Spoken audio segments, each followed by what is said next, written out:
Hello dear students, welcome to Gateway classes. तो last lecture में हमने बाइनरी कोड्स के बारे में पढ़ा था कि बीसीडी कोड्स क्या होते हैं, ग्रे कोड्स क्या होते हैं, एक्सेस 3 कोड्स क्या हैं, वेटेड नॉन वेटेड कोड्स क्या हैं। लास्ट लेक्चर हमारा इस पे था। आज इस लेक्चर में हम 2-3 टॉपिक कवर करने वाले हैं। सबसे पहले तो हम कोड कन्वर्जन के बारे में बात करेंगे। हालांकि थोड़ा सा कन्वर्जन हमने कोड करते करते भी पढ़ लिया था, बट फिर भी उसको एक बार रिव्यू कर लेंगे। उसके अलावा review of Boolean algebra and उसके जो लॉज हैं उसको पढ़ेंगे। और इम्पोर्टेंट टॉपिक है डी मॉर्गन्स थ्योरम, जिसमें से क्वेश्चन आपसे पूछ लिया जाता है। इसके अलावा आपके पीवाईक्यूज हैं वो इंक्लूड कर दिए गए और डीपीपी रहेगी। राइट, तो चलिए स्टार्ट करते हैं। सिलेबस देख लेते हैं। सिलेबस की अगर हम बात करें तो according to syllabus code version conversion वाला टॉपिक आज कवर हो जाएगा आपका। ये कवर हो जाएगा, एसओपी पीओएस कवर हो जाएगा एंड कैनोनिकल फॉर्म्स कवर हो जाएंगी। राइट, के मैप नेक्स्ट लेक्चर में कवर करेंगे, टेबुलेशन उससे अलग लेक्चर में कवर करेंगे। एक चीज ध्यान रखना है, के मैप आपका केवल 5 वेरिएबल्स का है। ठीक है, तो 5 वेरिएबल्स तक का ही हमें करना है और 5 वेरिएबल्स तक का भी सफिशिएंट होता है वैसे तो। चलिए स्टार्ट करते हैं कन्वर्जन की। तो सबसे पहले ग्रे कोड के कन्वर्जन सबसे ज्यादा इंपॉर्टेंट है कि ग्रे कोड में, ग्रे कोड को बाइनरी में, बाइनरी से ग्रे कोड में या बीसीडी में कैसे कन्वर्ट करते हैं। तो देखो, अगर आपको क्या करना है कि बाइनरी से ग्रे कोड में कन्वर्जन करना है, बाइनरी से ग्रे कोड में कन्वर्जन करना है, तो आपको जस्ट क्या करना है, इस तरह से कोड को लिख लेना है 1010, जो भी नंबर दिया हुआ है 1011। ठीक है, अब जो सबसे पहली वाली डिजिट है, most significant digit, that is ये वाली, ये क्या है हमारी, ये एमएसबी है। तो इस एमएसबी को आपको छेड़ना नहीं है, इसको एज इट इज रख देना है। इस पहली बिट को आपको एज इट इज रख देना है। उसके बाद जब मैंने आपसे कहा थोड़ा गैप दे दे के बनाओ, इसको एक्सोर करना है इसके साथ। एक्सोर में क्या होता है कि जब डिफरेंट इनपुट्स होते हैं, जब हमारे पास डिफरेंट इनपुट्स होते हैं, इसको डिस्कस करेंगे डिटेल में। जब हमारे पास डिफरेंट इनपुट्स होते हैं तो आउटपुट हाई होता है, जब हमारे पास सिमिलर इनपुट होते हैं तो आउटपुट लो होता है। तो सिंपल सी बात है, अगर आपके पास 1-1 होगा या 0-0 होगा तो आपको 0 मिलेगा। लेकिन अगर डिफरेंट इनपुट होंगे, चाहे वो 1-0 हो या वो 0-1 हो, तो इसके लिए आपको हमेशा 1 मिलेगा। तो देखो यहां पर 1 था, ये 0 था, इन दोनों का एक्सोर करेंगे तो हमें क्या मिलेगा, 1। फिर 0 है और 1 का एक्सोर करेंगे, डिफरेंट हो गए, 0 और 1 डिफरेंट है तो हमें क्या मिलेगा, 1। फिर 1 और 1 का एक्सोर करेंगे तो दोनों सिमिलर इनपुट है, आउटपुट क्या हो जाएगा, 0। तो इस तरह से ये जो आपका बाइनरी नंबर है ये ग्रे कोड में कन्वर्ट कर जाएगा, ये बन जाएगा इसका ग्रे कोड। अब एक एग्जांपल से समझ लेते हैं। एग्जांपल तो वैसे ये भी था, लेकिन एक और एग्जांपल हमने लिया हुआ है यहां पर। हम इसको क्या करें, थोड़ा सा गैप दे दे के लिख लेते हैं, 1 0 1 0 1 एंड 1। ठीक है जी। अब क्या करेंगे आप, अब इन सब के बीच में आप एक्सोर गेट बना दो कि भैया इसका और इसका एक्सोर करना है, इसका इसका करना है, इसका इसका करना है। ठीक है, और इन दोनों का। ठीक है जी। अब आपको क्या करना है, सबसे पहले सबसे जो पहली बिट है इसको तो आप एज इट इज लिख दो, इसको हम एज इट इज लिख देंगे। अब देखिए अब क्या करना है, अब एक्सोर करते चले जाना है। पहली बिट को हमने एज इट इज लिख दिया, 1 था तो यहां पर 1 लिखा है। 1 और 0, देखो 1 डिफरेंट, 1 और 0 डिफरेंट है, यानी कि जब डिफरेंट मिलेंगे तो हमें क्या मिलेगा, हाई मिलेगा। तो हमें क्या मिल गया, 1 मिल गया। 0 1 डिफरेंट है, हाई मिलेगा। ठीक है, 1 0 डिफरेंट है, हाई मिलेगा। ठीक, 0 1 डिफरेंट है, हाई मिलेगा। 1 1 सेम है तो क्या मिलेगा, 0 मिलेगा। तो हो गया कन्वर्ट। इतनी सी देर का काम है, कोई बहुत ज्यादा रॉकेट साइंस इसमें है ही नहीं। तो हमारा आंसर कितना आ जाएगा, 1 1 1 1 1 0। ये आ गया आपका ग्रे कोड। ये क्या आ गया हमारा, ग्रे कोड। आई होप के इसमें आपको कोई समस्या नहीं आई होगी, बड़े आराम से इसको कर लेंगे। अब इसका उल्टा कर लेते हैं कि भाई इसका उल्टा कैसे करें, हम ग्रे कोड से बाइनरी में कैसे जाएं। तो अगेन उसका जो प्रोसेस है वो भी बड़ा सिंपल सा है कि सबसे पहले आप अपने नंबर को एज इट इज लिख लो। ठीक है, जो भी हमें बाइनरी में दिया हुआ 1 1 1 0 1 1 1 0, 1 को तो हम एज इट इज लिख लेंगे, 1 को हम एज इट इज लिख लेंगे। अब ये जो रिजल्ट आया है इसका एक्सोर करेंगे ऊपर वाली बिट के साथ, फिर जो रिजल्ट आएगा उसका एक्सोर करेंगे ऊपर वाली बिट के साथ, फिर जो रिजल्ट आएगा उसका एक्सोर करेंगे ऊपर वाली बिट के साथ। तो इस तरह से आप इसको कन्वर्ट कर सकते हो ग्रे कोड से वापस बाइनरी में। अब यहां इस एग्जांपल से समझ लेते हैं कि हमने किया क्या है। मैं इस एग्जांपल को यहां पे लिख दूं तो शायद कोई दिक्कत ना हो किसी को। राइट, तो 1 0 1 1 1 1 0 1 1 1 0 1 1 0 1 1। थोड़ा गैप देके लिख दे ना तो आराम से आप उसको समझ पाएंगे। अब हमें क्या करना है भाई, हमें तो पहली बिट को एज इट इज लिख देना है, पहली बिट को एज इट इज लिख देना है, ठीक है। अब ये जो रिजल्ट आया और जो ऊपर वाली बिट है इसके बीच में आपको क्या लगाना है, एक्सोर लगाना है, इसको और इसको एक्सोर लगाना है, ठीक है जी। अब 1 और 0 इनका अगर एक्सोर करते हो तो क्या मिलेगा, डिफरेंट है, 1 है इधर 0 है, तो 1 0 डिफरेंट है तो आपको 1 मिलेगा, राइट। अब फिर इस 1 का इस 1 के साथ, यानी कि यहां इसके साथ, तो 1 और 1 सिमिलर इनपुट है, सिमिलर इनपुट के लिए क्या आ जाता है 0, तो सिमिलर के लिए हमारे पास क्या आ जाएगा भैया 0, ठीक।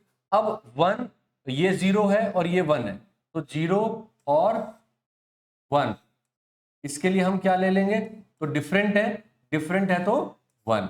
अब 1 ये आया और इसका एक्सोर करेंगे हम इसके साथ, ठीक है। तो 1 और 1 का एक्सोर कितना आ जाएगा 0, क्योंकि सिमिलर इनपुट है भाई, यहां भी 1 है और यहां भी 1 है। फिर इस 0 का इस 0 के साथ देखेंगे,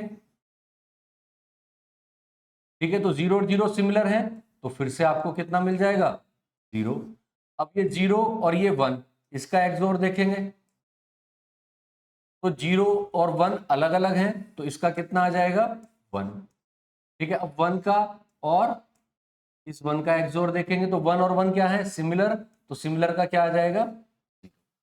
कुछ समझ में आया कैसे कैसे चले, पहले 1 को एज इट इज लिखा, फिर जो ये आया इसका 0 के साथ एक्सोर करते चले गए। और एक्सोर में एक ही चीज याद रखनी है कि अगर सिमिलर इनपुट है तो 0, अगर डिफरेंट इनपुट है तो 1। इतनी चीज अभी के लिए याद रखो, बाकी गेट कैसा है, कैसे इनपुट होते हैं, क्या रिजल्ट आता है, वो हम आगे डिस्कस करेंगे गेट के बारे में डिटेल में। तो आपके पास इसको कन्वर्ट करके क्या मिल गया, ये बाइनरी मिल गई। तो बाइनरी कितनी हो गई आपकी 1 1 0 1 0 0 1 0, ये आ गई बाइनरी। तो आप इसको इस तरह से कन्वर्ट कर सकते हैं, राइट। क्लियर हो गया होगा बिल्कुल, गुड। आगे बढ़ते हैं, बात करते हैं बाइनरी टू बीसीडी। बाइनरी से बीसीडी हम पहले भी पढ़ चुके हैं, जब हमने बीसीडी कन्वर्जन पढ़ा था तो बाइनरी से बीसीडी में आराम से हमने कन्वर्जन पढ़ा था। तो हमें क्या करना है, BCD represent each decimal digit using 4 bit. तो पहले बाइनरी से बीसीडी समझ लो। तो क्या करना है, जैसे डेसिमल है 59, तो बाइनरी का हमने इसको डेसिमल को बाइनरी में हमने लिख लिया 111011 इस तरह से। और अगर 59 को बीसीडी में लिखना है तो 0 क्या करेंगे, 5 को अलग लिखेंगे और 9 को अलग लिखेंगे। तो 5 को लिखेंगे 4 4 के पेयर में 1 0 1 0 1, और इसको लिखेंगे 1 0 0 1। तो ये हो जाएगा इसका बीसीडी। ये 5 के लिए रिप्रेजेंट कर रहा है, ये 9 को। इसको तो हमने डिटेल में लास्ट लेक्चर में पढ़ा ही था। तो अगर आपको बाइनरी से बीसीडी में कन्वर्ट करना है या बीसीडी से बाइनरी में कन्वर्ट करना है तो डेसिमल में लाना पड़ेगा। अगर कोई भी नंबर बाइनरी में है और उसको बीसीडी में करना है तो पहले आपको क्या करना पड़ेगा कि बाइनरी से आप क्या करें, उसको डिजिटल में लिखिए, ठीक है, डेसिमल सॉरी डेसिमल में लिखिए और डेसिमल से उसको बीसीडी में कन्वर्ट कर दीजिए, ठीक है। तो this will be the process. तो हमने बाइनरी किया, बाइनरी को हमने डेसिमल में लिखा, डेसिमल से हमने क्या कर लिया, उसको बीसीडी में लिख दिया, ठीक। कोई भी नंबर हो, बीसीडी को बाइनरी में लिखना है तो again the process is same. अगर बीसीडी से बाइनरी में लिखना है तो बीसीडी को लेके जाओ डेसिमल में, बीसीडी को लेके जाओ किसमें, डेसिमल में, ठीक है, और डेसिमल को लेके जाओ किसमें, बाइनरी में। तो इस तरह से आप कन्वर्जन करेंगे, ठीक है। अब ये चीज ध्यान रखिएगा कि जो बीसीडी कोड लिखते हैं उसमें 4 बिट का यूज करते हैं, 4 बिट का ग्रुप बना के यूज करते हैं, ठीक है। तो ये चीज जरूर ध्यान रखेंगे हम।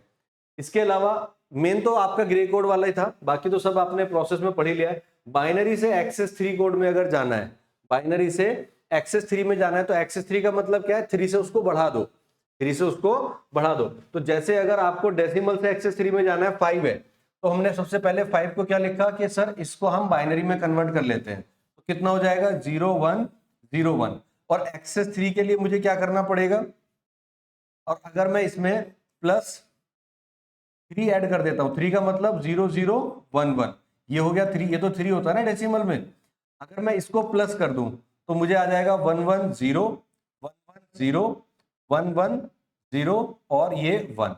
तो ये मेरा क्या आ गया, ये मेरा एक्सेस 3 कोड आ गया, ये मेरा क्या आ गया, एक्सेस 3 कोड आ गया, जो कि अगर मैं इसका डेसिमल देखूं तो कितना हो जाता है, 8 हो जाता है।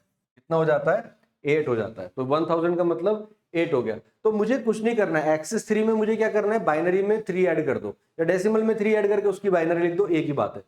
सिमिलरली अगर सब्ट्रैक्ट करना है कि भाई एक्सेस 3 को डेसिमल में कन्वर्ट करना है, तो आप कैसे कर सकते हो, एक्सेस 3 कोड आपको दिया हुआ है, सपोज यही कोड आपको दिया हुआ है, तो आपको क्या करना है कि अगर एक्सेस 3 से डेसिमल लाना है तो माइनस कर दो, कितना, 0011। अगर आप इसमें से ये माइनस करोगे तो आपको मिल जाएगा 1010, ये आपको मिल गया। This is binary of this is binary, और बाइनरी में अगर मैं इसको डेसिमल में कन्वर्ट करूं तो इसका डेसिमल कितना हो जाएगा मेरा 5। तो सिंपली हम एक्सेस 3 कोड से बाइनरी या डिजिटल आराम से निकाल सकते हैं इस तरह से। मतलब आपको केवल 3 को ऐड करना है या सब्ट्रैक्ट करना है। अगर आपको बाइनरी दिया हुआ है, एक्सेस 3 चाहिए, 3 को ऐड कर दो। अगर आपको एक्सेस 3 दिया हुआ है, बाइनरी चाहिए, 3 को सब्ट्रैक्ट कर दो। सिंपल सी बात है, ठीक है। 3 को प्लस या माइनस करना होता है। अब बात करते हैं बुलियन अलजेब्रा कि भैया बुलियन अलजेब्रा है क्या। तो देखो हमारे पास दो डिजिटल सर्किट्स आपके होते हैं, उनको सॉल्व करने के डिफरेंट तरीके होते हैं, जिसमें से एक तरीका होता है आपका बुलियन अलजेब्रा, ठीक है। बुलियन अलजेब्रा क्या है, it is a method to analyse and simplify digital circuits.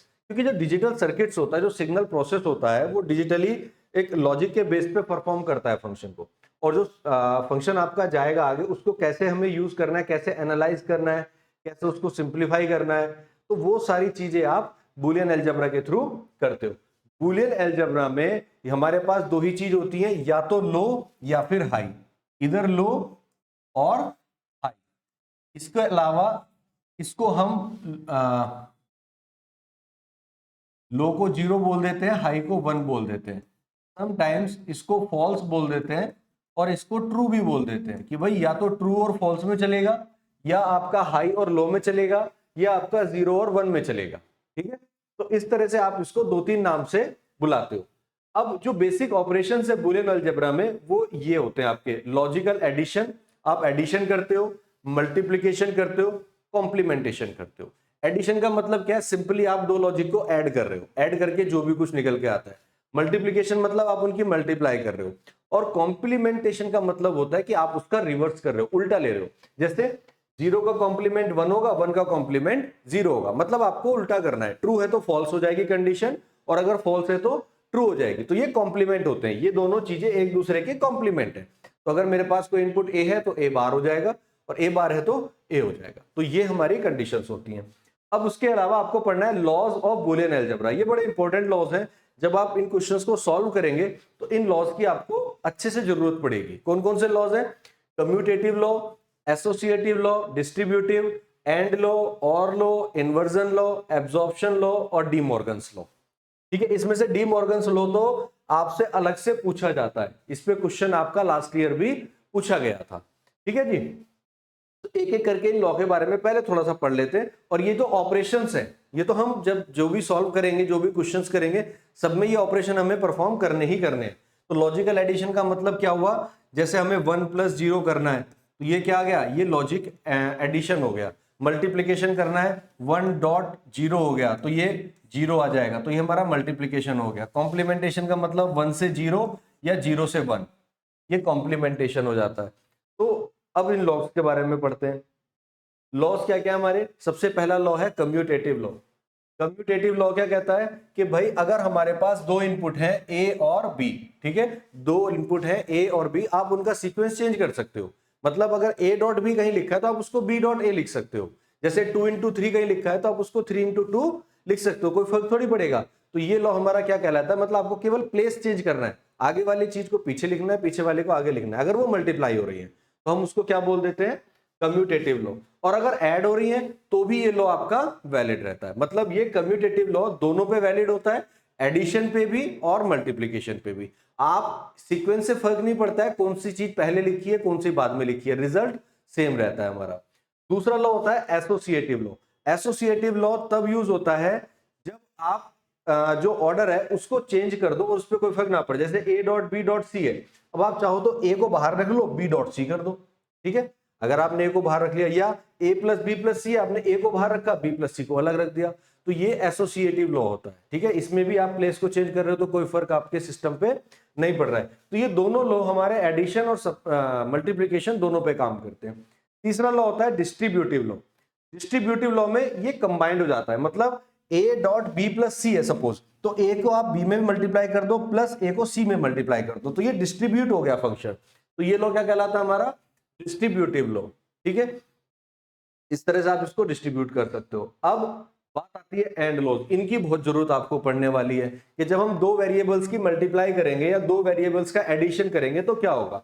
अगर किसी भी वेरिएबल में, इन एनी वेरिएबल, कोई भी वेरिएबल है, ठीक है, अगर कोई भी वेरिएबल है उसमें जीरो की मल्टीप्लाई होगी तो result will be always zero, always zero, ठीक है। अगर किसी वेरिएबल में 1 से मल्टीप्लाई होती है then result will be the variable. Variable में कोई फर्क नहीं पड़ेगा अगर हम 1 से मल्टीप्लाई करते हैं। अगर हम सेम वेरिएबल में सेम वेरिएबल की मल्टीप्लाई करते हैं तो हमें सेम वेरिएबल मिलेगा। यहां स्क्वायर वाला कोई फंडा नहीं होता है, ए स्क्वायर नाम की कोई चीज आपको यहां पर पढ़ने के लिए नहीं मिलेगी।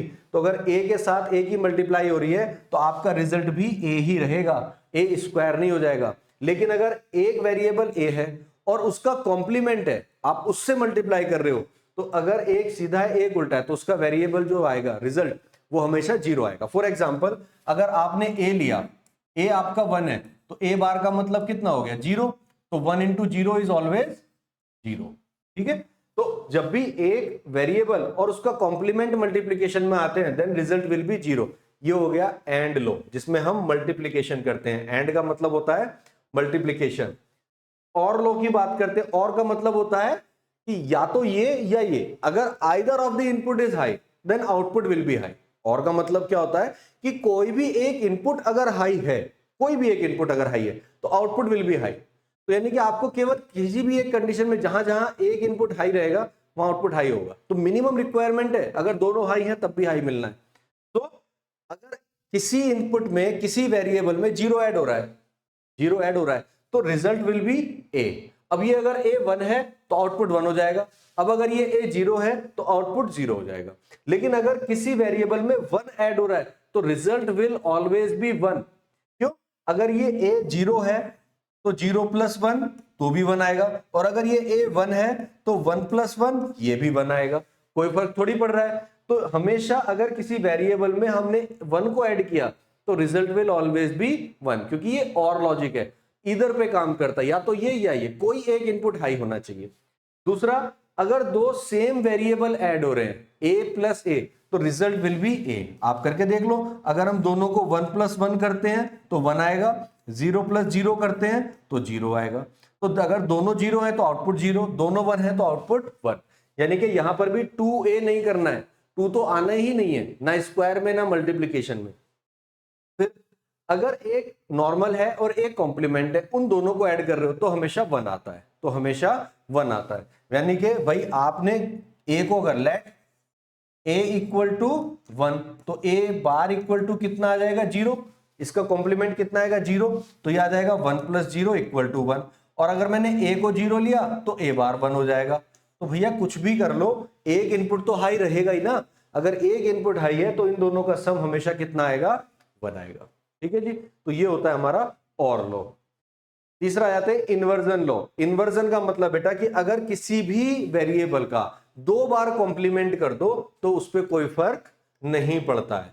भाई मान लीजिए मैंने पहले 1 का कॉम्प्लीमेंट किया, ठीक है, तो ये 0 आया। अब अगर मैं 0 का कॉम्प्लीमेंट कर दूं तो ये वापस से 1 आ जाएगा। तो अगर मैंने इस 1 का 2 बार कॉम्प्लीमेंट किया तो मुझे सेम चीज मिलती है।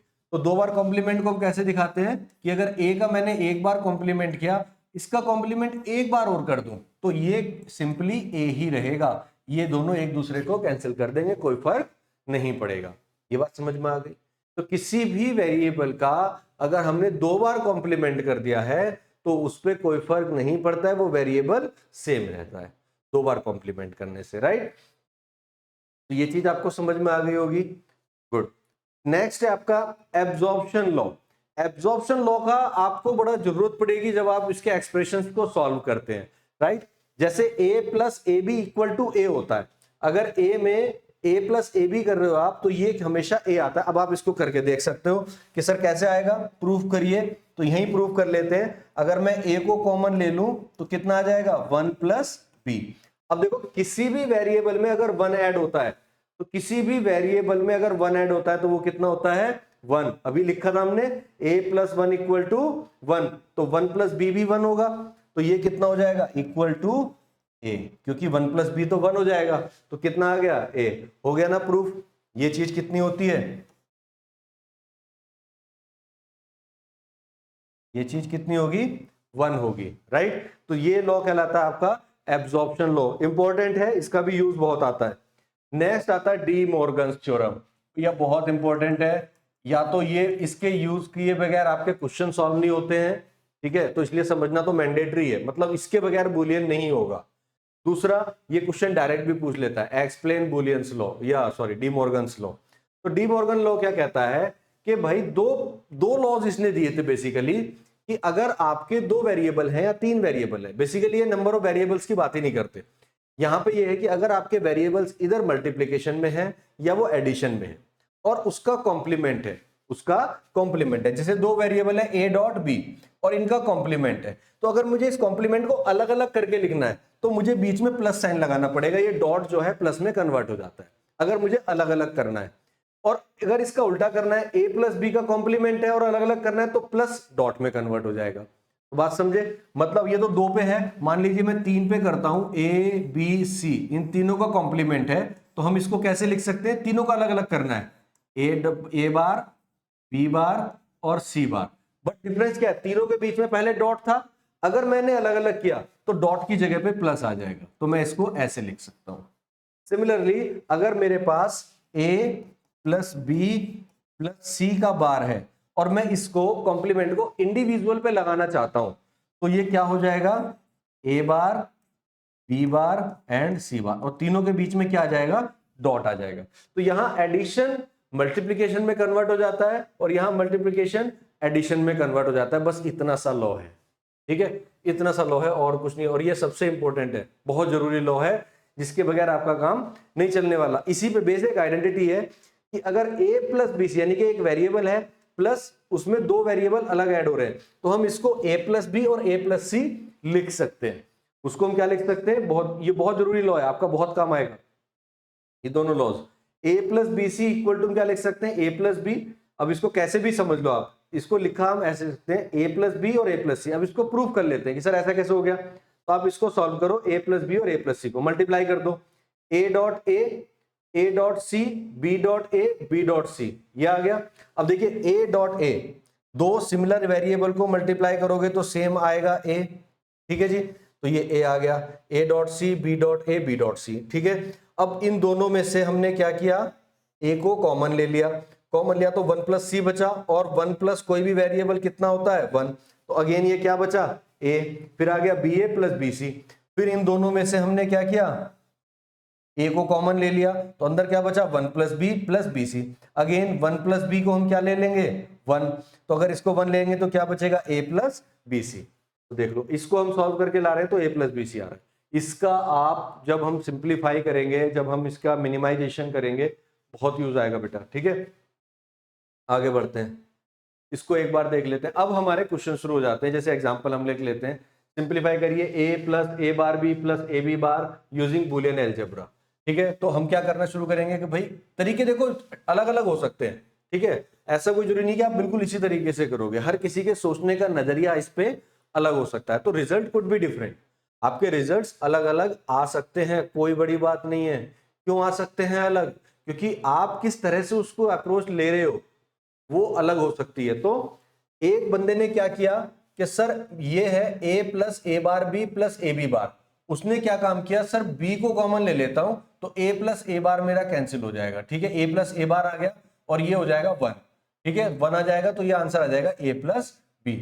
अब इसका क्या कोई और भी तरीका हो सकता है, तो यस हो सकता है। आप इसी क्वेश्चन को क्या कर सकते थे, इस वाली टर्म को और थर्ड टर्म को, इसमें से a को कॉमन ले लीजिए, अगर आप a को कॉमन लेते हैं तो a बार b प्लस ए को कॉमन लिया 1 प्लस बी, तो 1 प्लस बी को हम क्या लिख सकते हैं 1, तो आंसर क्या आ जाएगा A plus A bar B.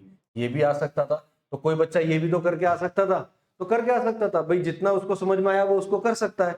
लेकिन ज्यादा करेक्ट ये वाला है क्योंकि इसमें नंबर ऑफ टर्म्स कम आ रही है। सिंपलीफाई करने का मतलब ये है कि आप उसको कितना सिंपलीफाई कर सकते हैं, किस हद तक लेके जा सकते हैं। तो लेकिन दोनों सही रहेंगे, ऐसा नहीं है कि इसको कोई काट देगा। तो ए को कॉमन लिया 1 प्लस बी आया तो ये 1 आ गया, ए आ जाएगा यहाँ पर, ठीक है। अब इस क्वेश्चन को देख लीजिए, ए डैश, अच्छा कॉम्प्लीमेंट को या तो डैश से रिप्रेजेंट करते हैं या बार से रिप्रेजेंट करते हैं। जैसे यहाँ डैश से रिप्रेजेंट किया है, A dash B dash C dash plus A dash B C dash, ये एक्सप्रेशन है। आपको इसको सिंप्लीफाई करना है, तो सबसे पहले देखो क्या क्या कॉमन हो सकता है। जैसे A dash B dash C dash, A dash B dash B और सी डैश, इसमें ए डैश और सी डैश दोनों कॉमन है, तो दोनों कॉमन लिया बी प्लस बी डैश। इधर से ए और सी डैश कॉमन आ जाएगा, ए और सी डैश, तो इनको कॉमन लिया बी प्लस बी डैश। तो भैया इसकी वैल्यू तो कितनी आ गई 1, और इसकी वैल्यू भी कितनी आ गई 1, बी प्लस बी डैश तो 1 होता है, तो क्या आ गया ए dash C dash plus A C dash. तो इसमें से सी डैश तो अभी भी कॉमन आ सकता है, तो सी डैश कॉमन लिया ए प्लस ए डैश, अगेन ये वाली वैल्यू कितनी आ गई 1, तो आंसर क्या आ गया सी डैश। ठीक है जी, तो इस तरह से आप इसको सॉल्व कर सकते हो, राइट, नोट कर लीजिए। चलिए आगे देखते हैं, नेक्स्ट क्वेश्चन समझते हैं।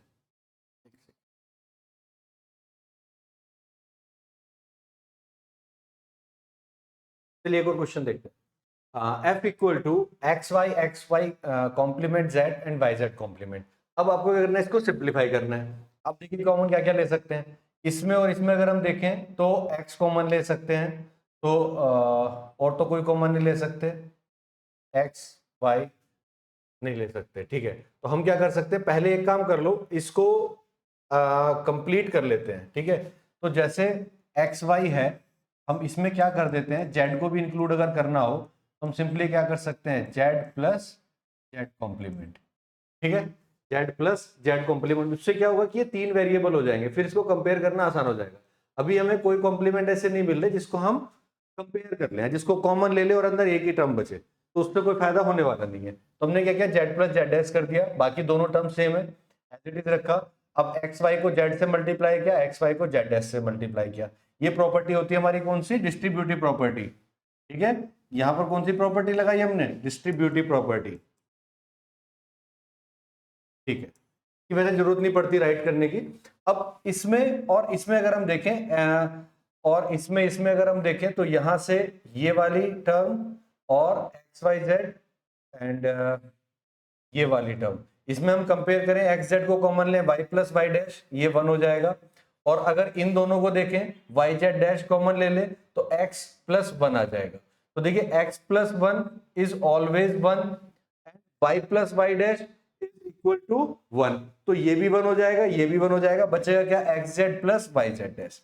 तो इस तरह से आप सॉल्व कर सकते हो। तो आपको ना अपना कॉमन सेंस भी यूज करना पड़ेगा। जैसे यहाँ कुछ कॉमन खास मिल नहीं रहा था हमें, ठीक है, तो सॉल्व नहीं कर पा रहे थे, हमने क्या किया, यहाँ पे जेड प्लस जेड डैश से मल्टीप्लाई कर दिया, क्योंकि 2 वेरिएबल तो थे, तीसरा जो बचा उसको हम लेके आ गए, उसको हमने प्लस करके यहाँ पे मल्टीप्लाई कर दिया। तो उससे क्या फायदा हुआ कि हमारे 3 टर्म्स में हमें आंसर मिल गया।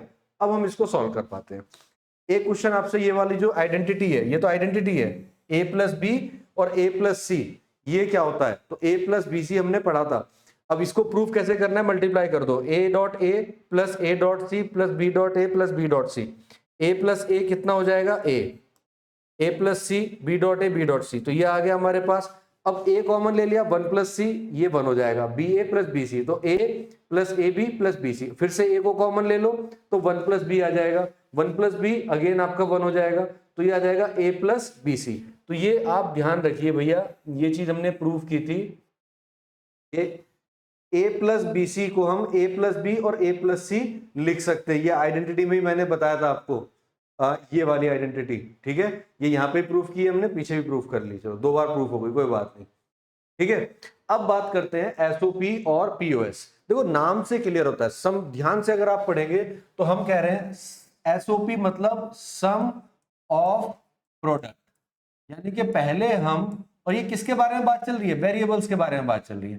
पहले आप वेरिएबल का प्रोडक्ट करो, ठीक है, फिर उनका सम ले लो। अब वेरिएबल क्या है, सपोज हमारे पास 3 वेरिएबल हैं ए बी और सी, ठीक है, 3 वेरिएबल हैं, उनका प्रोडक्ट क्या होगा भाई, मान लो ऐसे हो सकता है ए बी सी, हो सकता है किसी का कॉम्प्लीमेंट हो, ठीक है, हो सकता है तीनों का कॉम्प्लीमेंट हो, ये सब क्या है, प्रोडक्ट्स है, ये सब क्या है, वेरिएबल के प्रोडक्ट्स है। अब इन प्रोडक्ट्स का अगर मैं सम कर दूं, यानी कि इनका मैं सम कर दूं, तो सम ऑफ प्रोडक्ट फॉर्म बन गई, यानी कि प्रोडक्ट का हम सम कर रहे हैं। इतनी बात समझ में आ गई, प्रोडक्ट का क्या कर रहे हैं हम, सम कर रहे हैं। तो this type of form is known as sum of product form या एसओपी फॉर्म। अब ये तो हुई हमारी जनरलाइज फॉर्म, जैसे हमने 3 वेरिएबल लिए और इसमें हमने लिख दिया A B plus B C plus A C, ये भी हमारा क्या है, प्रोडक्ट है, ये क्या है, प्रोडक्ट है, ठीक है। और इन प्रोडक्ट का ये भी क्या है, प्रोडक्ट है, ये भी क्या है, प्रोडक्ट है। तो इन प्रोडक्ट्स का हम सम कर रहे हैं, this is this sum of product form. अब इसमें एक टॉपिक और है आपका, कैनोनिकल फॉर्म या स्टैंडर्ड फॉर्म जिसको हम बोलते हैं। कैनोनिकल फॉर्म हो या स्टैंडर्ड फॉर्म हो, दोनों के लिए केवल एक चीज याद रखनी है कि हर टर्म में, ये जो प्रोडक्ट टर्म है, हर प्रोडक्ट टर्म में वेरिएबल जितने भी हैं उस फंक्शन के, वो सारे वेरिएबल दिखने चाहिए, वो सारे वेरिएबल होने चाहिए। जैसे हमारे फंक्शन में ए बी और सी 3 वेरिएबल हैं, लेकिन इस फंक्शन में केवल ए और बी है, सी मिसिंग है, इसमें सी नहीं है, इसमें ए नहीं है, इसमें बी नहीं है, तो तीनों में आप देख रहे हो एक एक वेरिएबल मिसिंग है। तो ये स्टैंडर्ड फॉर्म नहीं है, ये हमारी सिंप्लीफाइड फॉर्म है जो हम अभी पहले करते आ रहे थे। स्टैंडर्ड फॉर्म बनाने के लिए क्या जरूरी है कि किसी भी फॉर्म में हो, लेकिन तीनों वेरिएबल हर प्रोडक्ट टर्म में हमारे होने चाहिए। तो हम क्या करेंगे, जैसे ये वाली टर्म है A B C, A B, A bar B bar C bar, A bar B C. अब देखो इसमें भी तीनों वेरिएबल हैं, इसमें भी तीनों वेरिएबल हैं, इसमें भी तीनों वेरिएबल हैं। यहां ये जरूरी नहीं है कि वो कॉम्प्लीमेंट की फॉर्म में है या सिंपल फॉर्म में है, होने चाहिए तीनों। तो ये हमारी स्टैंडर्ड फॉर्म या कैनोनिकल फॉर्म कहलाती है। इसको हम क्या बोलते हैं, स्टैंडर्ड फॉर्म या फिर कैनोनिकल फॉर्म, ठीक। दूसरी टर्म होती है हमारी product of sum, product of sum, यानी कि अब की बार आप क्या करोगे, प्रोडक्ट ऑफ सम, ठीक है। अब अगर हमारे पास 2 वेरिएबल हैं तो सपोज ए प्लस बी भी कर सकते हैं, सम के लिए हम क्या कर सकते हैं, ए प्लस बी कर सकते हैं, ए बार प्लस बी कर सकते हैं, ए बार प्लस बी बार कर सकते हैं, ठीक है, इस तरह से कुछ भी कर सकते हैं, या ए bar plus B, A plus B बार कर सकते हैं, इस तरह से कुछ भी हो सकता है। तो सम हमने किया, इनका प्रोडक्ट कर दो, अगर इनके बीच में प्रोडक्ट हो रहा है तो ये फॉर्म हमारी क्या कहलाएगी, प्रोडक्ट ऑफ सम या POS form, product of sum form. और ये इस तरह से आपको दिया हुआ है, ठीक है, एक इसको हम बोल देंगे प्रोडक्ट ऑफ सम फॉर्म। अगर इसकी भी हम कैनोनिकल फॉर्म की बात करें तो यहां भी हमारे जो सम होना चाहिए उसमें तीनों वेरिएबल दिखने चाहिए। अगर हम स्टैंडर्ड फॉर्म की बात करते हैं, ये स्टैंडर्ड नहीं है, देखो यहां पर सी की टर्म नहीं है, यहां भी ए की टर्म नहीं है, यहां बी की टर्म नहीं है, तो ये स्टैंडर्ड फॉर्म नहीं है, ये सिंप्लीफाइड फॉर्म है। अगर स्टैंडर्ड फॉर्म चाहिए तो तीनों टर्म दिखनी चाहिए, किसी भी फॉर्म में हो। तो क्या हो सकती है, A plus B plus C, A plus B bar plus C bar, A bar plus B plus सी, या फिर तीनों का सम कर दो आप, सपोज इसमें कर दो A bar plus B bar plus C bar. ये सब क्या है, ये पूरी जो टर्म आपकी बन के आएगी, ये जो फंक्शन बन के आएगा, ये स्टैंडर्ड फॉर्म में। तो स्टैंडर्ड फॉर्म और सिंप्लीफाइड फॉर्म में केवल इतना सा डिफरेंस है कि सिंप्लीफाइड फॉर्म में वेरिएबल सारे होना जरूरी नहीं है, लेकिन स्टैंडर्ड फॉर्म में सारे वेरिएबल हमें दिखने चाहिए, चाहे वो कॉम्प्लीमेंट फॉर्म में हो चाहे वो सिंपल फॉर्म में हो, दोनों में से किसी भी फॉर्म में वो हो सकते हैं। तो यहां जो आपकी स्टैंडर्ड फॉर्म है वो कुछ इस तरह से आपको दिखाई देगी, ठीक है। इसके बाद अब देखो, जैसे इसको हमें कन्वर्ट करना है तो कैसे करना है, एक सिंपल सा रूल बताऊंगा, सारे क्वेश्चन बड़े आराम से हो जाएंगे, सिंपल सा तरीका बताएंगे। जैसे आपको एक्सप्रेशन दे दिया y equal to A B plus A bar C plus B C, क्या दिया हमें, A B plus B bar C plus B C. अब इसमें देखो मिसिंग क्या है, इसमें सी मिसिंग है, इसमें से ए मिसिंग है, इसमें से ए मिसिंग है, यही तो है, इसमें से ये ए बार सी है, सॉरी ये ए बार सी है, इसमें से बी मिसिंग है। अब क्या करना है, जो भी टर्म मिसिंग है, अगर हमारा पीओएस फॉर्म है, ये सॉरी एसओपी फॉर्म है, सम ऑफ प्रोडक्ट फॉर्म है, जिसमें प्रोडक्ट आप कर रहे हो, तो प्रोडक्ट वाली अगर टर्म है तो सी को लाने के लिए हम क्या करेंगे, सी प्लस सी बार करेंगे, ठीक है। बी को लाने के लिए बी प्लस बी बार हमें चाहिए, ए को लाने के लिए ए प्लस ए बार चाहिए। भाई हमें स्टैंडर्ड फॉर्म में लेके आना है तो तीनों वेरिएबल चाहिए ना, तो जो भी मिसिंग है पहले उसको लिख लो और जो भी मिसिंग है उसका कॉम्प्लीमेंट करके ऐड करके रख लो अपने पास। अब देखो a प्लस बी में हमने क्या किया, c प्लस सी बार को मल्टीप्लाई कर दिया, यही करना था। a बार c में हमने b प्लस बी बार को मल्टीप्लाई कर दिया, यही किया है। b c में a प्लस ए बार को मल्टीप्लाई करना था, वो कर दिया। अब c प्लस सी बार तो 1 होता है ना बेटा, कोई फर्क ही नहीं पड़ना। c प्लस सी बार 1 से मल्टीप्लाई करेंगे तो फंक्शन पे तो फर्क पड़ेगा नहीं, यानी कि जो ऊपर फंक्शन लिखा है और जो ये फंक्शन है सेम है। अब अंदर मल्टीप्लाई कर दो तो ये हो गया A B C bar, A bar B C, A bar B bar C, ये हो गया ए बी सी और ए बार बी सी। अब अगर ध्यान से देखो तो ए बी सी और ए बी सी 2 बार आ रहा है, ए बार बी सी और ए बार बी सी 2 बार आ रहा है। तो हमने एक आइडेंटिटी पढ़ी थी कि भैया ए plus A equal to A होता है। सेम इनपुट अगर 2 बार ऐड हो रहा है तो वो वही रहता है। तो ए प्लस बी और ए प्लस बी कितना आ जाएगा, A plus B. A B C bar ये आ गया, ए बार बी सी और ए बार बी सी 2 बार आ रहा है, एक बार लिखेंगे। ए बार बी बार सी आ रहा है तो ये लिख देंगे, खत्म हो गया सॉल्व। यहां पर 2 थे, यहां पर 3 वेरिएबल आ गए, आंसर आ गया। ये सिंप्लीफाई करना बहुत जरूरी है, यहां पर लिखकर मत छोड़ देना, नहीं तो गलत हो जाएगा। क्लियर है फंडा? तो हमने क्या किया, पहले आइडेंटिफाई किया मिसिंग टर्म, जो भी मिसिंग टर्म है उसको लिख लिया और फिर उसके कॉम्प्लीमेंट करके ऐड करके हमने इसको यहाँ पे यूज कर लिया। अब जैसे ये है हमारे पास ए प्लस बी, ए प्लस सी और बी प्लस सी, इसमें क्या करना है, इसमें भी आप ये देखो, जैसे इस टर्म में सी मिसिंग है, इस टर्म में बी मिसिंग है, इस टर्म में ए मिसिंग है, ठीक है जी, यही तो मिसिंग है। जो भी टर्म मिसिंग है, अब चूंकि यहां पर ये एडिशन हो रहा है तो हमें मल्टीप्लीकेशन चाहिए, यानी कि सी मिसिंग है तो C dot C complement, B missing है B dot B complement, A missing है ए डॉट ए कॉम्प्लीमेंट। ले लिया, बस यहां पे इसके साथ मल्टीप्लाई कर ऐड कर दो। A plus B plus C C bar, C missing था तो सी सी बार कर दिया। A plus C plus B B bar, ये कर दिया। B plus C bar plus A bar, क्योंकि इन सब की वैल्यू 0 होती है। सी और सी बार की वैल्यू कितनी हो जाएगी, सी डॉट सी बार की वैल्यू 0। तो अगर किसी चीज में 0 ऐड कर रहे हैं तो फंक्शन पे तो कोई फर्क पड़ेगा नहीं, तो हम इसको सिंपली ऐड कर सकते हैं। जैसे यहां पर हमने मल्टीप्लाई किया था, 1 से मल्टीप्लाई किया था, कोई फर्क नहीं पड़ेगा, 0 ऐड करोगे कोई फर्क नहीं पड़ेगा। तो ये आ गया। अब हमने एक आइडेंटिटी पढ़ी थी कि सर ए प्लस बी सी, ए में अगर हमारे पास कुछ बी और डॉट सी हो रहा है तो इस ए में बी की मल्टीप्लाई कर दो, ए में सी की मल्टीप्लाई कर दो। थोड़ी देर के लिए इसको अगर मैं एक कंप्लीट फंक्शन मान लूं, इसको मैं मान लूं सपोज एक्स, ठीक है, तो एक्स प्लस सी सी बार, तो मैं क्या लिख सकता हूं, एक्स प्लस सी और एक्स प्लस सी बार। तो देखो एक्स प्लस सी हो गया और एक्स प्लस सी बार हो गया। सिंपली ऐसे ही ए प्लस सी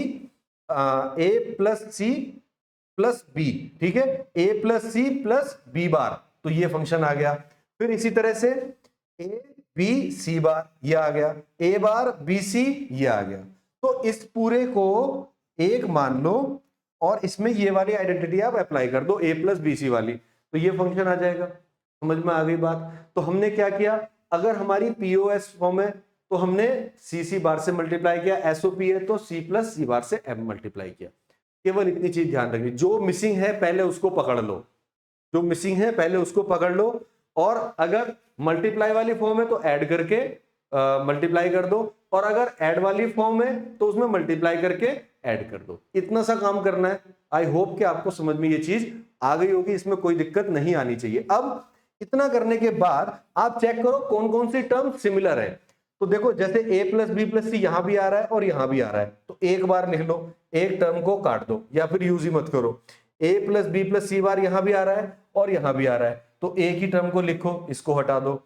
ये वाली टर्म और ये वाली टर्म अलग अलग है तो हम दोनों को यूज करेंगे, जो बची टर्म उसको लिख दिया, आंसर आ गया।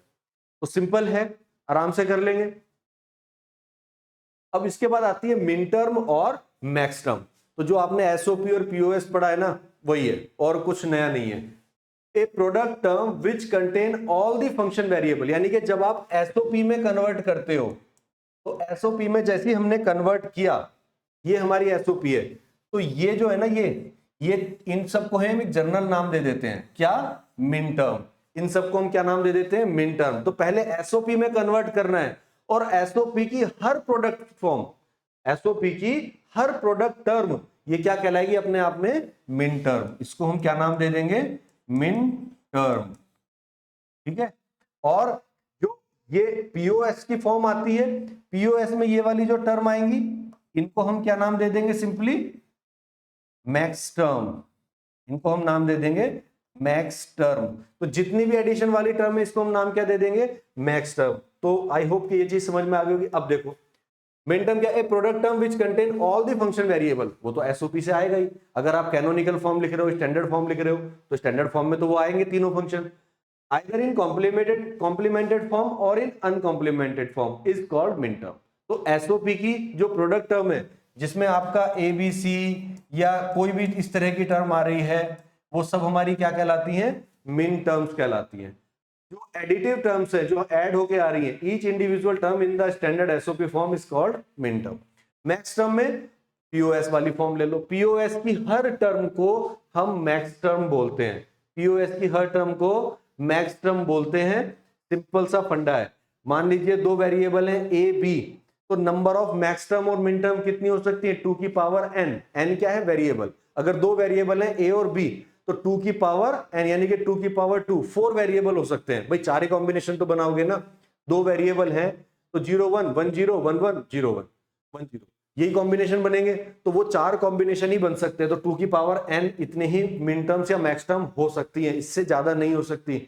अगर एक 3 वेरिएबल का फंक्शन है, तो 2 की पावर 3 यानी कि 8 से ज्यादा टर्म आ ही नहीं सकती, आप बना ही नहीं सकते 8 से ज्यादा कॉम्बिनेशन। तो maximum number of max term या मिन टर्म कितनी हो जाएंगी? 2 की पावर n। ठीक है। उससे ज्यादा अगर बन रही है तो देखो कोई ना कोई रिपीट हो रही होगी, उसको हटाओ अगर ऐसा कुछ हो रहा है। अब मान लीजिए दो वेरिएबल है ए और बी, मिन टर्म्स क्या हो जाएंगी? जैसे 0 0 0 1 1 0 1 1। तो इसमें क्या है? A bar B bar. Zero के लिए हम ए बार ले रहे हैं, इसमें जीरो के लिए ए बार बी, ए बी बार, और ये हो जाएगा ए बी। तो ये आ गई मिन टर्म्स। और मैक्स टर्म क्या हो जाएंगी? मैक्स टर्म में केवल इतना ध्यान रखना है बेटा कि जो जीरो होता है ना, उसको हम अनकॉम्प्लीमेंटेड फॉर्म में लेते हैं। ठीक है। जीरो को हम अनकॉम्प्लीमेंटेड फॉर्म में लेते हैं, जबकि मिन टर्म में इसको कॉम्प्लीमेंट फॉर्म में लेते हैं।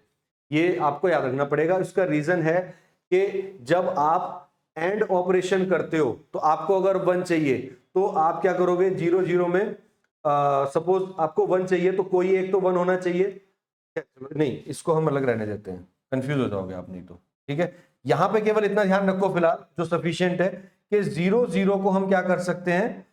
0 को हम कॉम्प्लीमेंट फॉर्म में लेते हैं। ठीक है। और 1 को अनकॉम्प्लीमेंट फॉर्म में लेते हैं। ठीक है। किसके केस में? मिन टर्म के केस में। ठीक है। जबकि मैक्स टर्म के केस में हम क्या करते हैं?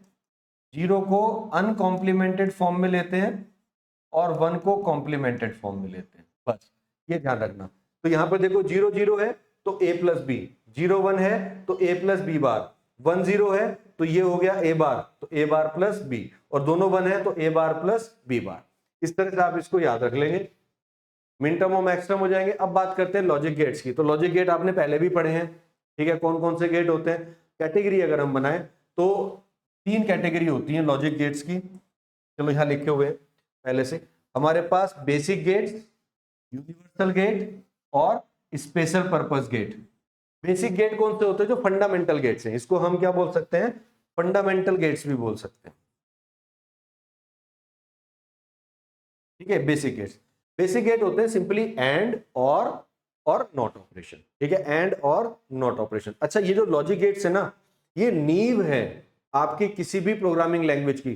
दुनिया की कोई भी प्रोग्रामिंग लैंग्वेज ले आओ, किसी भी तरह की, चाहे वो सॉफ्टवेयर की हो, चाहे वो ऑटोमेशन की हो, चाहे वो रोबोटिक्स में हो, चाहे वो ऑर्डिनो पे कर रहे हैं, कुछ भी कर रहे हैं, ये जो लॉजिक्स है ना, ये आपकी नींव होती है किसी भी प्रोग्रामिंग लैंग्वेज की। अगर आपको ये लॉजिक समझ में आ गए तो आप कोई भी प्रोग्रामिंग लैंग्वेज बड़े आराम से कर सकते हो। तो इसलिए लॉजिक्स को बड़े आराम से समझिए। ठीक है। तो 3 मेन लॉजिक है, नॉट, एंड और ये 3 हो गए। यूनिवर्सल गेट होते हैं नैंड गेट और not gate, NOR gate. NAND का मतलब होता है नॉट प्लस एंड। ठीक है। नॉर का मतलब होता है नॉट प्लस और। ठीक है। तो ये नॉट गेट और एंड गेट को मिला के बनता है, ये नॉट गेट और गेट को मिला के बनता है। स्पेशल पर्पस गेट होते हैं एक्सओर और एक्सनोर, इसके बारे में आगे जाके पढ़ेंगे। एक्सओर और एक्सनोर गेट क्या होते हैं, स्पेशल पर्पस गेट कहलाते हैं। यूनिवर्सल गेट ये होते हैं। क्यों होते हैं यूनिवर्सल? क्योंकि इन गेट का यूज करके आप कोई भी गेट इंप्लीमेंट कर सकते हो। इन दोनों गेट का यूज करके आप नैंड गेट अगर आपके पास है, सपोज आपके पास आईसी है नैंड गेट की, उस नैंड गेट की आईसी का यूज कर सकते हो या नैंड गेट का यूज कर सकते हो नॉट गेट बनाने में, एंड गेट बनाने में, और गेट बनाने में, एक्सओर में, एक्सनोर में, नॉर में, जो चाहे वो गेट बना लो, केवल और केवल नॉट गेट से। सपोज आपके पास 50 नॉट गेट नैंड गेट पड़े हैं और आपको जरूरत पड़ रही है नॉर गेट की, कि नॉर गेट कैसे बनाऊं, उसी से इंप्लीमेंट कर सकते हैं। आपको एक्सओर गेट का आउटपुट चाहिए, नैंड से ही बना सकते हो, या नॉर गेट के अगर पड़े हैं तो नॉर से बना सकते हो सारे। इसीलिए यूनिवर्सल है, क्योंकि इनका यूज करके आप कोई भी गेट इंप्लीमेंट कर सकते हो। और इसी में भी क्वेश्चन पूछा जाता है कि भाई नैंड गेट का इंप्लीमेंट करके एक्सओर बना दो, या नॉर गेट का इंप्लीमेंट करके एक्सनोर बना दो, तो बना दो। कैसे बनाएंगे अब बताएंगे हम कैसे बनाएंगे, क्यों टेंशन ले रहे हो। सबसे पहला गेट आता है नॉट गेट। नॉट गेट का मतलब होता है उल्टा करना, हर चीज को कॉम्प्लीमेंट फॉर्म में देना। तो अगर आपने 0 दिया तो 1 दे देगा, 1 दिया तो 0 कर देगा, उल्टा करेगा, कॉम्प्लीमेंट करके आंसर देगा। ए दिया है तो ए बार देगा, और ए बार दिया है तो ए देगा। तो it is just like a switch, ठीक है, जो भी आप दे रहे हो, ठीक है, तो ये उसको इंप्लीमेंट करके देगा। अब जैसे ये हमारा स्विच है, ठीक है, स्विच की तरह काम करेगा। नॉट का काम क्या करेगा, उल्टा करने का काम करेगा। अब आप इसको ऐसे समझ लो, ये भी रहने दो, आप इसको थोड़ा सा ऐसे समझो, ये एक ऐसा स्विच है, ठीक है, जो कि खुले। अभी हमने कोई सिग्नल नहीं दिया, तो हमने कोई सिग्नल नहीं दिया मानी कि हम इनपुट तो 0 दे रहे हैं, लेकिन चूंकि ये शॉर्ट है तो आउटपुट 1 मिल रहा है। चूंकि ये शॉर्ट है तो आउटपुट 1 मिल रहा है। लेकिन अगर मैं इसको ऑपरेट कराऊं या एक्चुएट करूं, इस सिग्नल को मैं एक्चुएट करूं तो 1 करूंगा, एक्चुएट 1 करूंगा तो ये स्विच मेरा खुल जाएगा, खुल जाएगा तो ये 0 हो जाएगा। तो आप देखो यहाँ पे उल्टा कर रहा है। तो ये जो आपका ऑपरेशन होता है ये नॉट ऑपरेशन होता है। यहाँ पे हम जो भी इनपुट देंगे, अब चूंकि उल्टा करना है, एक ही इनपुट रहेगा, ए इनपुट हमारे पास रहेगा, सिंगल इनपुट गेट होता है। अगर 0 देंगे तो 1 मिलेगा, 1 देंगे तो 0 मिलेगा, ठीक है। तो यहाँ पे आउटपुट जो मिलेगा आपका y इक्वल टू ए बार होगा, ए कॉम्प्लीमेंट करके देगा। अगर ए इनपुट है तो उसका कॉम्प्लीमेंट करेगा। This is the not gate. और ये सिंबल होता है, इसके आगे ये लगा होता है, इसको हम बोलते हैं निबल। इसको हम क्या बोलते हैं, निबल, ठीक है। ये निबल जरूरी है। सम टाइम्स जब आगे जाके आप गेट को पढ़ोगे ना, तो इस नॉट गेट को केवल ये जो निबल है यही रिप्रेजेंट कर देगा कि यही हमारा नॉट गेट है, ठीक है। तो ये अपने आप में नॉट गेट कहलाता है, जो बबल सा बना दिखाई दे रहा है, जो निबल है यही नॉट गेट का काम करेगा, ठीक है। आगे जाके देखते हैं कैसे होगा। इधर इनपुट है, इधर आउटपुट है। अब आगे बढ़ते हैं, एंड गेट की बात करते हैं। एंड का मतलब ये है कि वो दो फंक्शन को मल्टीप्लाई करेगा, दो वेरिएबल को मल्टीप्लाई करेगा। सपोज जैसे आपके घर के कोई छत के ऊपर का बल्ब लगा हुआ है, आप चाहते हैं कि उसका कंट्रोल ऊपर भी हो नीचे भी हो। तो जब नीचे वाला स्विच ऑन होगा, जब ऊपर वाला स्विच ऑन होगा, तभी जाके वो बल्ब ऑन होगा। यानी कि वो दो लोगों के कंट्रोल करने से ही चलेगा। कोई इंडस्ट्री है, आपको एक लॉजिक ऑपरेट कराना है कि जब तक जो इंडस्ट्री में मैनेजर अंदर बैठा है वो अपना बटन ऑन नहीं करेगा, तो जो प्लांट में फोरमैन बैठा है उसके करने से कुछ नहीं होगा। फोरमैन भी ऑन करे, उधर से मैनेजर भी ऑन करेगा, तब जाके आपका प्लांट चालू होगा।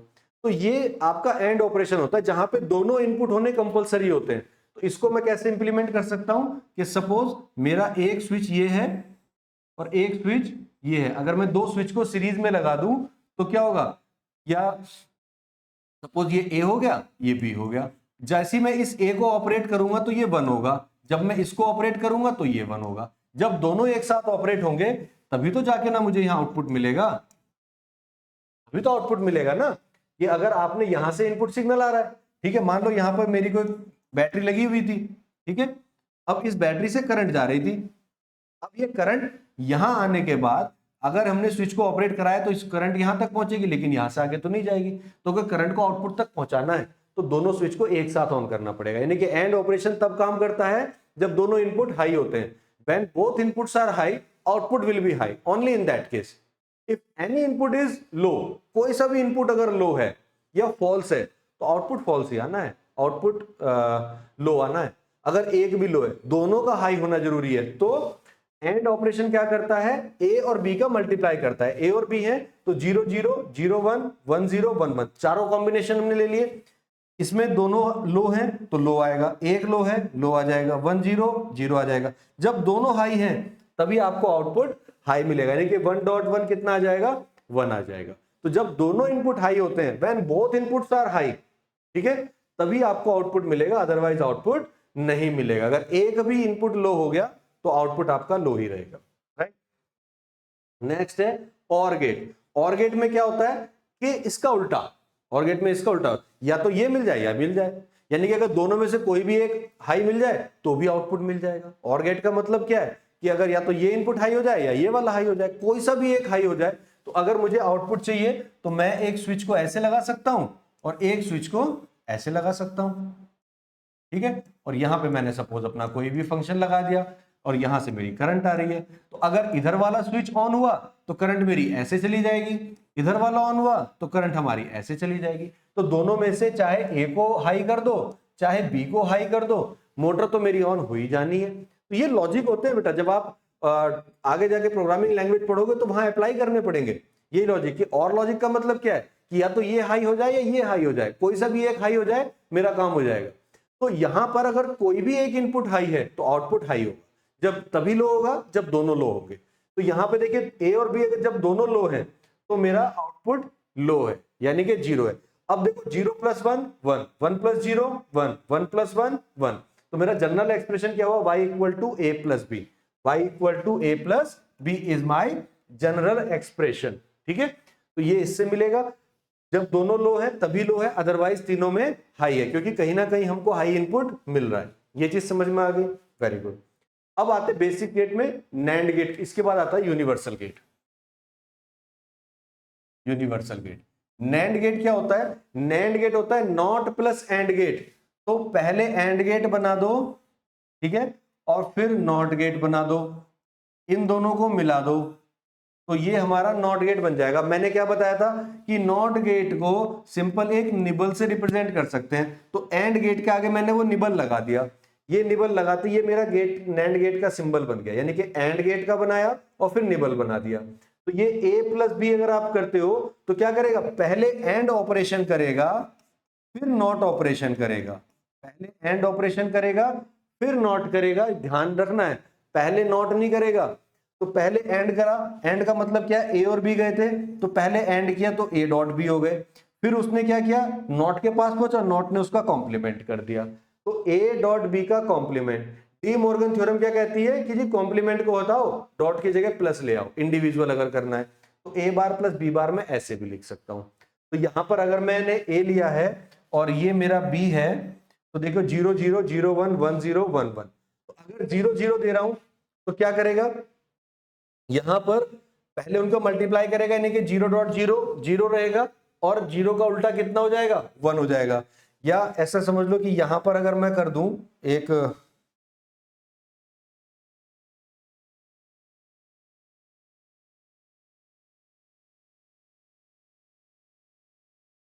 ठीक है, यहां पर मैं एक काम करता हूं, बीच में a डॉट बी ले लेता हूं, ठीक है। तो देखो a डॉट बी का मतलब क्या है, 0 0 1 का कितना हो गया 0, 1 0 का कितना हो गया 0, 1 1 कितना हो गया 1।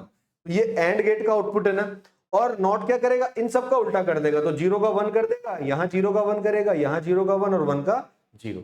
तो समझो पहले एंड ऑपरेशन परफॉर्म होता है और फिर उसके बाद नॉट ऑपरेशन परफॉर्म होता है, ठीक है। ऐसा नहीं है कि दोनों एक साथ हो जाएंगे या अलग अलग सीक्वेंस में चलेगा, पहले एंड फिर नॉट ऑपरेशन। तो पहले a डॉट बी हमने कर लिया, एंड ऑपरेशन लगाया, फिर उसका उल्टा किया, तो ये कहलाता है हमारा नैंड ऑपरेशन, ठीक है जी, सिंबल ये होता है। उसके बाद आता है नॉर। नॉर का मतलब पहले और फिर नॉट, पहले और फिर नॉट, तो और गेट बनाया, यही तो और गेट होता है, फिर उसके आगे निबल लगा दिया, तो ये मेरा क्या बन गया, नॉर गेट बन गया। अब अगर दो इनपुट जा रहे हैं ए और बी, ए और बी का एंड और ऑपरेशन क्या होगा, a + b, और a + b आने के बाद उसका इन्वर्ट करोगे तो क्या आ जाएगा, बार, यानी कि कॉम्प्लीमेंट। इस कॉम्प्लीमेंट को इंडिविजुअली कर दो, सेपरेट करोगे तो प्लस का डॉट बन जाएगा, तो a बार डॉट b बार आ जाएगा।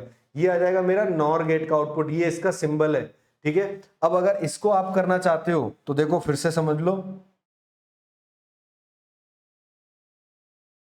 अगर मैं यहाँ पे पहले और गेट का आउटपुट लगा लूं तो और गेट क्या होता है, ए प्लस बी।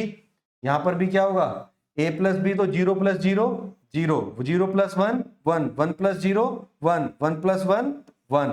अब नॉट क्या करेगा, इसका उल्टा कर देगा, यानी कि फाइनल आंसर मेरा क्या आएगा, 1 0 0 0।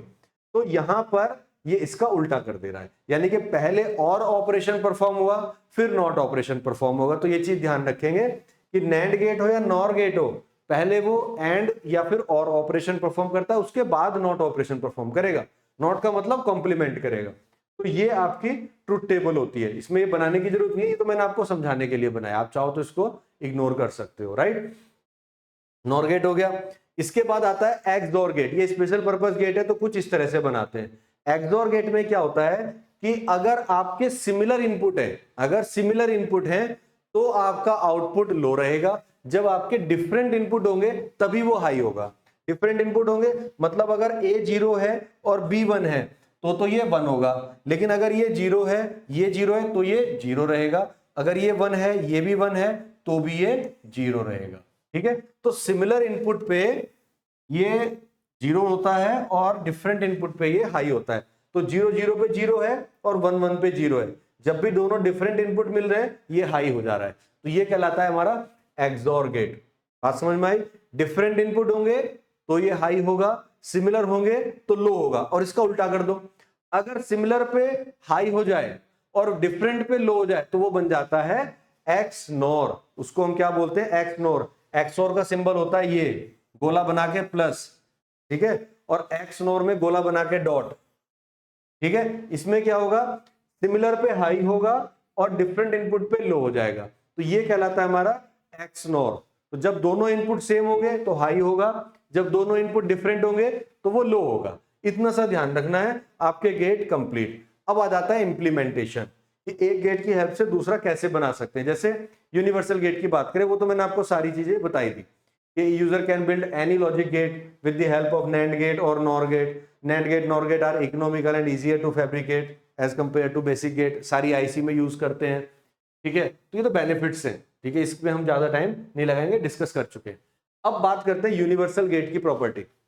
नैंड गेट से बाकी गेट कैसे बनाएंगे और फिर नॉर गेट से बाकी सारे गेट कैसे बनाएंगे, एक एक करके सब समझेंगे। नैंड गेट से आपको बनाना है नॉट गेट। नॉट गेट का काम क्या होता है, उल्टा करना। सिंगल इनपुट है तो मैंने 2 की बजाय दोनों इनपुट को शॉर्ट किया और ए दे दिया। अब चूंकि ये ए ही है, एक ही इनपुट है, तो यहां एंड ऑपरेशन में तो ए ही आएगा और फिर ये निबल उसको कन्वर्ट कर देगा कॉम्प्लीमेंट में, तो ये आ जाएगा ए बार।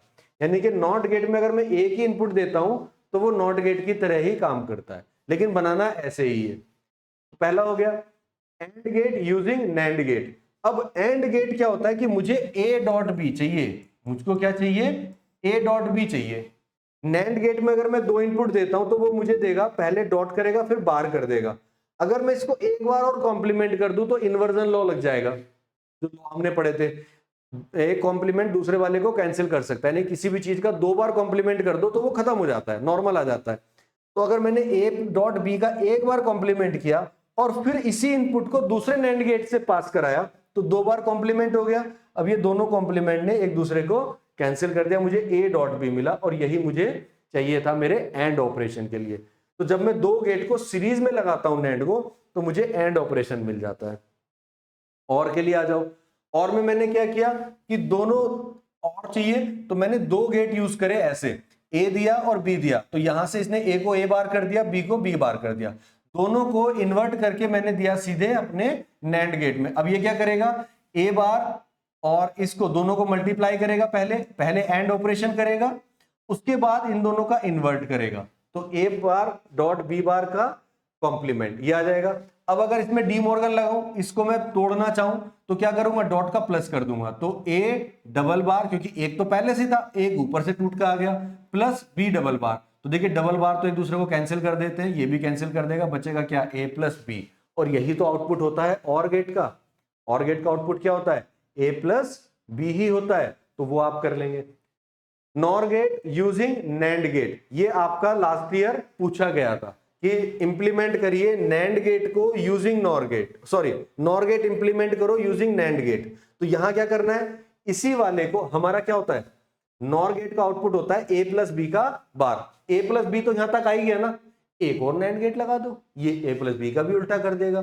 तो सेम स्ट्रक्चर हमने बनाई, इसके बाद एक और नैंड गेट लगाया, तो ए प्लस बी तो यहां तक आ ही गया था, इसने क्या किया, उसका भी रेसिप्रोकल कर दिया, उसको भी कॉम्प्लीमेंट कर दिया, तो ए प्लस बी का बार आ गया। And this is the output of NOR gate, this is the output of NOR gate. तो यही पूछा गया था, ठीक है, ये बना देंगे। इतनी सी चीज के पूरे नंबर मिलते हैं, ये पूरे 5 नंबर का क्वेश्चन हो गया आपका 7 नंबर का, अगर 7 नंबर में पूछा गया तो।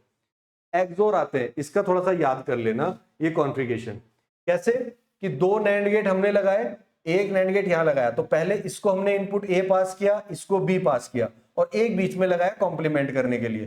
तो बी यहां से आया, ए यहां से आया, इसने दे दिया ए डॉट बी का बार। अब एक इनपुट इस नैंड गेट को मिल रहा है ए, और दूसरा मिल रहा है ए बार बी, इसी तरह से बी और ए बार ए डॉट बी का कॉम्प्लीमेंट। तो यहां कितना हो जाएगा, पहले ये एंड ऑपरेशन करेगा, ए डॉट बी का बार, ए डॉट ए बी का बार, ये इसका कॉम्प्लीमेंट करेगा और फिर इसको पूरे का कॉम्प्लीमेंट कर देगा। Similarly B dot A dot B का कॉम्प्लीमेंट और फिर इस पूरे का कॉम्प्लीमेंट कर देगा ये गेट। अब यहां आ गया, और फिर हम इन दोनों को एक और नैंड गेट से पास करा देंगे, तो हमारे पास ये इनपुट आ जाएगा। तो देखो इसको और इसको कॉम्प्लीमेंट करेगा पहले, ठीक है, ये दोनों को हमने क्या कर दिया, एंड करेगा, एंड ऑपरेशन, और फिर इसका कॉम्प्लीमेंट करेगा। अब इसको सॉल्व कर लो, यहां डी मॉर्गन लगाओ, तो ये डॉट प्लस में कन्वर्ट हो गया, और ऊपर से 1 2 3 1 2 3 इस तरह से आ जाएंगे, ये आ गया, ठीक है। अब इससे ये कैंसिल, ये दोनों ऊपर के हट गए, तो क्या बचा, अब ये जो ए डॉट बी है, तो ये आ जाएगा ए बार प्लस बी बार, और ये भी कितना आ जाएगा, ए बार प्लस बी बार, ये दोनों आ गए। तो देखो A dot A bar plus B bar, B dot आएगा, सॉरी यहां पे B dot A bar plus B bar, तुम अंदर मल्टीप्लाई कर दो, A into A bar plus A into B bar, B into A bar plus B into B bar. A bar तो बेटा हो गया 0, और बी बार कितना हो गया 0, तो क्या बचा, A B bar plus A bar B, तो ये आ गया। यही एक्सप्रेशन होता है एक्सोर गेट का, यही एक्सप्रेशन होता है एक्सोर गेट का। एक्सोर गेट का क्या होता है, A B bar plus A bar B, और इसका होता है A bar B bar plus A B, दोनों के एक्सप्रेशन ये होते हैं। अब ये हमें मिला, इसको एक बार और कॉम्प्लीमेंट कर दोगे, अगर इसी फंक्शन को अगर एक बार और कॉम्प्लीमेंट कर दो, तो आपको मिल जाएगा एक्स नॉर का। इसी वाले को कॉम्प्लीमेंट करना है, यानी कि एक नैंड गेट और लगा दिया, तो ये तो हमें मिल ही गया था, एक बार और कॉम्प्लीमेंट कर दिया, तो यहां ब्रेक कर दो तो डॉट आ जाएगा, ए बार बी डॉट, ये पूरे पे बार, ए बी बार पूरा बार आ गया। अब देखो इसको क्या करना है, और ब्रेक कर लो, तो ए डबल बार और प्लस बी बार डॉट आ जाएगा, ये यहाँ पे हमने इन दोनों को मिलाया तो ये प्लस, और इन दोनों को खोला है तो ये प्लस, ये दोनों कंप्लीमेंट हो गए, खत्म हो जाएंगे। तो ए प्लस बी बार और ए बार प्लस बी। अब ये जो फंक्शन है इसको सॉल्व कर लो, ए bar A B bar A बार और बी बार बी। देखो ये चीज 0 हो गई और ये चीज 0 हो गई, तो बचा क्या, A B plus A bar B bar, तो वही आ गया आपका कॉम्प्लीमेंट फॉर्म में नॉर गेट का आउटपुट। तो ये एक्स नॉर गेट का होता है, मैंने पूरा सॉल्व करके लिखा है, ठीक है, आपको इससे ज्यादा लिखने की जरूरत नहीं है। तो आपके हर स्टेप पे कहां पे क्या आ रहा है, जैसे यहां से ए गया, यहां से बी गया, यहाँ ए पहुंचा, यहाँ बी आया तो ए डॉट बी, यहाँ से ए आ रहा है, यहाँ से बी आ रहा है, यहाँ से ए डॉट बी का बाहर जा रहा है, यहाँ पर आपका ये वाला फंक्शन आ जा रहा है, फिर ये आ जा रहा है, इसको कॉम्प्लीमेंट करेंगे तो ये आ जाएगा। तो ये आपका हो जाएगा एक्स नॉर। और जब हम इसी चीज को नॉर से इंप्लीमेंट करेंगे तो सारी चीजें उल्टी हो जाएंगी, सारे पैटर्न उल्टे हो जाएंगे। जैसे नॉट गेट को नॉर गेट बनाना है, नॉट गेट बनाना है नॉर से, नैंड गेट के सारे ऑपरेशन हो गए कॉमन, जैसे नैंड में लिया था बिल्कुल ऐसे ही नॉर में करना है, दोनों इनपुट को कॉमन करके ए दे दो, इंप्लीमेंट कर दो, यहाँ पे इसका कॉम्प्लीमेंट हो जाएगा। तो ये तो दोनों में सेम है, नॉट गेट तो दोनों में सेम है। अब देखो अगर मुझे और गेट बनाना है तो मैंने एंड वाला तरीका अपनाया, क्या किया है कि इसमें ए और बी दिया, इसने क्या किया, ए प्लस बी किया, पहले तो एंड और ऑपरेशन परफॉर्म किया, इसने क्या किया, और ऑपरेशन परफॉर्म किया, पहले और किया फिर नॉट किया, ठीक है। तो और किया तो ए प्लस बी, और नॉट किया तो उसका बार, तो कितना आ गया, A bar dot B bar, या ऐसे लिख दो। फिर इसको एक बार और कॉम्प्लीमेंट कर दिया तो डबल बार हो गया, तो डबल बार से ये कैंसिल, ए प्लस बी आ जाएगा। तो ये जो कैस्केड में लगे हुए हैं ना, वहां हमने एंड ऑपरेशन के लिए लगाया था। तो इतना ध्यान रखना, जो कॉन्फ़िगरेशन नैंड में कर रहे हो उसकी उल्टी कॉन्फ़िगरेशन नॉर में कर दो। तो वहां जो एंड के लिए था वहां यहां हमने और के लिए कर दिया। नहीं याद रख सकते तो सिंपल तरीका है, याद रख लो आराम से, एक में सीरीज में लगाना है, एक में पैरेलल में। फिर एंड गेट बनाना है यूजिंग नॉर गेट। तो वहां पर हमने सीरीज पैरेलल में क्या बनाया था, और तो यहां पर ये बना देंगे। कैसे? ए इनपुट दिया, बी दिया, यहां से आया ए बार, यहां से आया बी बार। अब इसको हमने अगर नॉर गेट में दे दिया तो क्या करेगा, पहले ही करेगा ये ए बार प्लस बी बार, पहले तो और ऑपरेशन करेगा, फिर इसका कॉम्प्लीमेंट लेगा। अब अगर मैं इसको आगे जाके फर्दर सॉल्व करूं डी मॉर्गन से, तो ए पे डबल बार हो जाएगा और ये प्लस बन जाएगा डॉट, और बी पे डबल बार आ जाएगा। डबल बार से डबल बार कैंसिल, या डबल बार आपस में कैंसिल हो जाएंगे, तो बचेगा A dot B, that is AND operation. इस तरह से एंड ऑपरेशन करोगे। फिर NAND gate using NOR gate, simple वही प्रोसेस है जो हमने पहले किया था। क्या करना है कि भैया यहां से हमने कॉमन लेके दिया, ए बार डॉट बी बार आ गया, यही वाला जो ऑपरेशन आया था इसको उल्टा कर दो, क्योंकि हमको चाहिए नैंड गेट। नैंड गेट का आउटपुट होता है एंड और उसका कॉम्प्लीमेंट। तो ए डॉट बी तो आ ही गया ना, इसको कॉम्प्लीमेंट करना है, एक और नॉर गेट लगा दो, सेम चीज उतार दो, उसके आगे एक गेट और लगा दो नॉर गेट, ये उसका कॉम्प्लीमेंट कर देगा। तो वहां भी हमने यही किया था, नैंड गेट में एंड का बनाया था, उसका कॉम्प्लीमेंट कर दिया था, ये हो जाएगा। अब आता है XOR gate using, same configuration है जो वहां बनाई थी बिल्कुल, बस यहां पर क्या करना है, नॉर गेट यूज करने हैं। तो हमने क्या किया, वहां पे केवल यही आउटपुट आ गया था हमारा, यहां तक हमारा आउटपुट आ गया था नैंड गेट के केस में, इसमें एक और लगाना पड़ेगा और यहां एक कम करना है, बस इतना फर्क है। तो ए और बी दिया, ए प्लस बी का बार हमने बनाया। तो एक्सओर का याद रखिएगा, ये 4 जो गेट है इस तरह से बनने हैं, 5वां गेट बनाना है नहीं बनाना वो आप सॉल्व करते हुए समझ में आ जाएगा। तो यहां से ए आया, यहां से बी आया, इसने क्या किया, ए प्लस बी का बार लिया, ठीक। अब यहां से ए और ये ए प्लस बी तीनों को ऐड कर देगा और इसका कॉम्प्लीमेंट करेगा। सिमिलरली यहां भी करेगा। जब हमने इसका कॉम्प्लीमेंट किया तो ये आ गया आपके पास, ठीक है, ये टर्म है प्लस ये वाली टर्म है। अब हमने क्या करना शुरू किया, इसको एक बार और कॉम्प्लीमेंट कर दिया और ये आ गया हमारे पास, यस। तो जब हमने इसको एक बार और कॉम्प्लीमेंट कर दिया तो ये वाला तो खत्म हो जाएगा भाई, एक बार तो पहले से था ये कॉम्प्लीमेंट, एक और कॉम्प्लीमेंट हो गया तो इससे तो ये खत्म हो गया। बचेगा क्या, केवल ये वाली चीज बचेगी। तो A plus A bar, A plus B का बार, B plus A plus B का बार, ये आ जाएगा। डी मॉर्गन लगाओ, यहां पे ब्रेक कर दो, ठीक है। तो ये प्लस डॉट में कन्वर्ट हो गया, A bar plus A plus B का double bar plus B bar plus dot A plus B का डबल बार कैंसिल हो गया, क्या बचा, A bar dot A plus B bar dot A plus B, अंदर multiply कर दो, A bar B A bar plus B bar A plus B bar, ये चीज जीरो, ये चीज जीरो, ठीक है। तो क्या बचा, A bar B plus A B bar, आ गया एक्सओर का आउटपुट, यही होता है एक्सओर का आउटपुट। एक्स नोट के लिए क्या करो, यहीं तक छोड़ दो, बस इतना ले लो जहां पे आया था, यानी कि इसको सॉल्व कर लो। अगर मैं इसको सॉल्व करता हूं तो कैसे करेंगे, यहां ब्रेक कर दो, यहां ब्रेक किया तो देखो ये डबल बार हो गया, डॉट में आ गया, ये प्लस किस में कन्वर्ट हो गया, डॉट में, और ये डबल बार ये आपस में कैंसिल हो गए, ये डबल बार ये आपस में कैंसिल हो गए। तो क्या बचा, ए प्लस, और इसको हमने क्या लिख दिया, ए बार, इसको हमने लिख दिया ए बार डॉट बी बार, और इसको लिख दिया, इसको भी ए बार डॉट बी बार, ठीक है, डी मॉर्गन से। तो वो चीज यहां आ गई, ठीक, ये पूरा एज इट इज लिख दिया। अब अंदर इसमें ए प्लस बी सी, वो वाला फॉर्मूला लगाना है, ए प्लस बी सी वाला, तो A plus B into A plus C, तो A plus A bar, A plus B bar, B plus A bar, B plus B bar, ये आ गया, बीच में डॉट रहेगा। तो भैया ए प्लस ए बार तो हमेशा 1 होता है, और ए प्लस बी बार ये आ गया आपका, तो 1 into something is same, and B plus B bar ये भी 1 हो गया, तो बी प्लस ए बार ये आ गया, और इसको अंदर मल्टीप्लाई कर दो। तो देखिए ए bar A B bar A बार और बी बार बी, तो भैया ये चीज जीरो है और ये चीज जीरो है, तो बचा क्या, A B plus A bar B bar, यानी कि यहां जो आउटपुट आता है वो ये आता है। तो ये एक्स नॉर का आउटपुट है, this is the XNOR gate using NOR gate. तो इस तरह से आप कोई भी गेट इंप्लीमेंट कर सकते हो using NAND gate or NOR gate, right. तो इतना ही रहेगा आज के लेक्चर में। नेक्स्ट लेक्चर में हम के मैप के बारे में पढ़ेंगे कि के मैप को कैसे सॉल्व करना है, ठीक है। तो नेक्स्ट लेक्चर में मिलेंगे जिसमें हम के मैप को सॉल्व करेंगे। Thank you very much.